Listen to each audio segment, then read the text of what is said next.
Paula Deen's Kids Kitchen was a special treat for the audience because Paula was rarely behind the set.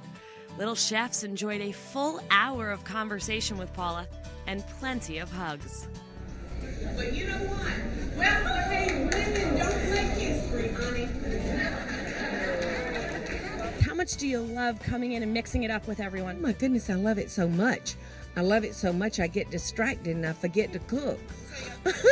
Yes, that's why I pulled Brandon up to help me, because I knew getting that close to the children, which is a first for me.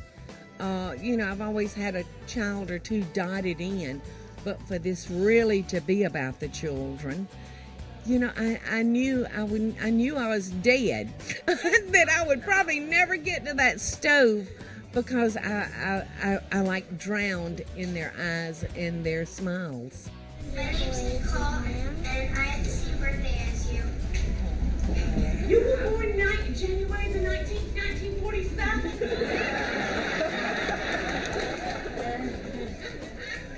You look better than I do. In an amusing and candid moment, Paula realizes that Judith Light of TV's Ugly Betty is sitting in her audience. Oh my God!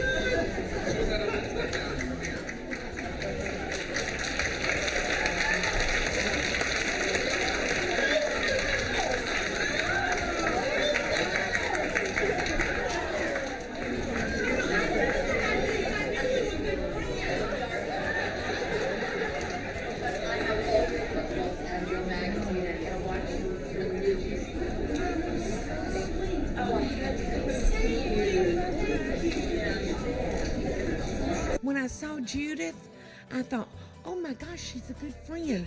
And I hugged her and I said, when's the last time we saw each other? She said, we've never seen each other. But I knew, I see a lot of faces, and I just knew she was a friend that I hadn't seen in a while. And what brought you to this demo? Are you just a great big fan of hers? Well, I'm a huge fan of hers, number one, and I have her cookbooks and I get her magazine. But I also love, I'm crazy about kids, and I think what she did today was really important in terms of talking to children, because I think teaching them to get in the kitchen sooner rather than later is really valuable for them. Lots of things she was talking about today I think are really important, and what she does is she knows how to build their self-esteem, which is really important. Talking to them about how to cook, what to cook, things that are good for them, engaging the audience, getting the kids to get up here and talk to her, is a really valuable experience that you know that many of them are going to remember for a really, really long time. And when they get older, they're going to be able to relate back to it, and know that it was a great time for them.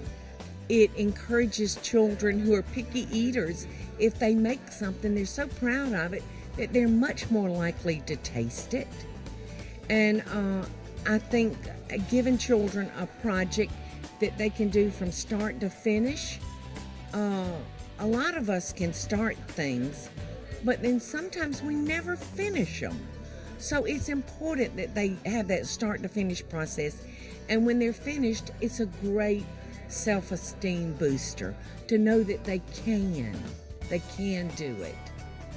For a more challenging start-to-finish meal, Bobby Flay served up the Thanksgiving turkey. And a few laughs. This is the special moment of the day where I say to myself, do I go Evian or do I go right to the vodka? It's a decision that has to be made, and it's going to set the tone for the rest of the day, and maybe the next couple of days. Yes. For me, at these cooking demonstrations, which I really love to do, the interactive part of it is incredibly important to me. That's why one of the first things I say when I come up is, ask anything you want, while I'm cooking, because I want to have a conversation with the audience all the way through. I just think it's more interesting for them than to just watch me, put salt and pepper like on a turkey. It's like, I'm going to get them the techniques and and talk about the ingredients and the cooking. But I also want to hear what they have to say, what they're thinking, what's important to them. Because sometimes I can just gloss over something and take something for granted. I want to know what they want to know. I know that you just opened your Bobby's Burger Palace out in Long Island. Where'd you come up with that idea? You have all these fine restaurants, and now you're kind of just keeping it real simple with the burgers, which have really caught fire, especially here at this festival. I think the burger is a the perfect sandwich. I think it's the quintessential sandwich. And, you know, chefs eat, you know, lots of casual food. I mean, well-prepared, good ingredients food, but, like, we're not at home sauteing foie gras for ourselves at night. You know, it's like we roast chickens and, you know, we eat tacos and we love hamburgers. And so hamburgers is my thing. You know, it's the thing that I've always loved, you know, since I was a kid. I just love cheeseburgers. And actually, I used to eat cheeseburgers with potato chips on it, and that's sort of the signature burger. It's called the Crunch Burger. People say to me, like, oh, I used to do that. I'm like, yeah, but I'm doing it now. You know, it's like it's the Crunch Burger, and so it's a very simple idea, but it's one that I think that people seem to really crave. I'm a native New Yorker. I was born here and I've lived here my entire life, and you know, when you think about, you know, some of the great food and wine festivals, you know, like in Aspen and South Beach, like the fact that New York hasn't had something like this before, it's kind of like surprising in a sense, and so I'm so happy that, you know, New York could be the backdrop for this. Things are finally winding down here at Chelsea Market as the first annual New York City Wine and Food Festival comes to a close. We ate, drank, and chatted with some of the friendliest of celebrity chefs as they taught us that good food is even better with some good company. Reporting for On the Beat, I'm Tara Petrolino.